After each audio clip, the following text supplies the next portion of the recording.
महाराष्ट्र में धुआंधार जीत के बाद भी सीएम के नाम का ऐलान बीजेपी के लिए गले की फांस साबित हो रहा है। यही वजह है कि नतीजे आए हुए हफ्ते भर से ज्यादा का समय बीत चुका है, लेकिन बीजेपी सीएम के नाम का ऐलान नहीं कर पाई। महाराष्ट्र में प्रचंड जीत जहां बीजेपी के लिए खुशी का सबब लेकर आई, तो वहीं सीएम के चेहरे ने बीजेपी की उतनी ही मुश्किलें बढ़ा दी। दरअसल डर है तो साथी गठबंधन का। बीजेपी नहीं चाहती कि जल्दबाजी में कोई ऐसा फैसला ले लिया जाए जिससे सहयोगी दल उसका साथ छोड़ दे और फिर परेशानी और बढ़ जाए। यही वजह है कि अब महाराष्ट्र की राजनीति में अगले 24 से 48 घंटे बेहद अहम होने वाले हैं, क्योंकि महाराष्ट्र में सरकार गठन की कवायद अब दिल्ली में शुरू हो चुकी है। महाराष्ट्र में सरकार गठन को लेकर बीते 9 दिनों से खूब दांव पेच हो रहे थे, लेकिन अब शायद बीजेपी ने तय कर लिया है कि वो एकनाथ शिंदे के नखरे को और ज्यादा देर तक नहीं झेल सकती। इस बीच अब एनसीपी नेता अजीत पवार दिल्ली पहुंच चुके हैं। एकनाथ शिंदे अभी मुंबई में हैं। ऐसे में सोमवार की रात दिल्ली में महाराष्ट्र के अगले सीएम का नाम और रूपरेखा लगभग तय हो चुकी है। हालांकि महाराष्ट्र के अगले सीएम देवेंद्र फडणवीस होंगे या एकनाथ शिंदे या फिर इन दोनों में से कोई नहीं, इस बात पर अभी खुलकर मुहर नहीं लग पाई है। बीते कई दिनों से महाराष्ट्र का सीएम कौन होगा, इस सवाल ने हर किसी को परेशान भी कर रखा है। दरअसल महाराष्ट्र चुनाव में बीजेपी सबसे बड़ी पार्टी बनकर उभरी। ऐसे में महाराष्ट्र में नई सरकार का अब तक गठन नहीं होने से कार्यकर्ताओं के मनोबल पर भी असर पड़ रहा है।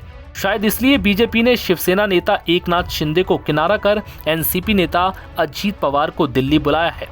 हालांकि दिल्ली में सीएम को लेकर महत्वपूर्ण बैठक हो रही है, लेकिन देवेंद्र फडणवीस उस मीटिंग से गायब है।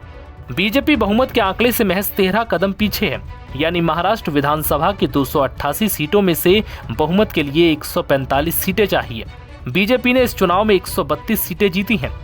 ऐसे में बीजेपी आराम से सरकार बना सकती है, लेकिन महायुति के अन्य दल एनसीपी अजीत पवार और शिवसेना शिंदे गुट को भी बीजेपी साथ लेकर चलना चाहती है। लेकिन एकनाथ शिंदे के रुख से बीजेपी मुश्किल में फंसती भी नजर आ रही है। बता दें कि भले ही एकनाथ शिंदे सीधे मुंह सीएम बनने की बात नहीं कर रहे हों, लेकिन उनके व्यवहार और पार्टी नेताओं के बयान से ये साफ है कि वो सीएम पद पर बने रहना चाहते हैं। बीजेपी के देवेंद्र फडणवीस का फिर से महाराष्ट्र का सीएम बनना लगभग तय है।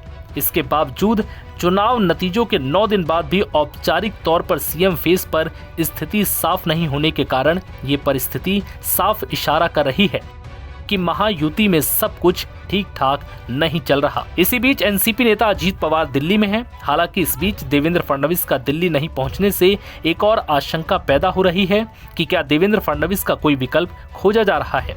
क्या एकनाथ शिंदे देवेंद्र फडणवीस के सीएम बनने के नाम पर नहीं मान रहे हैं?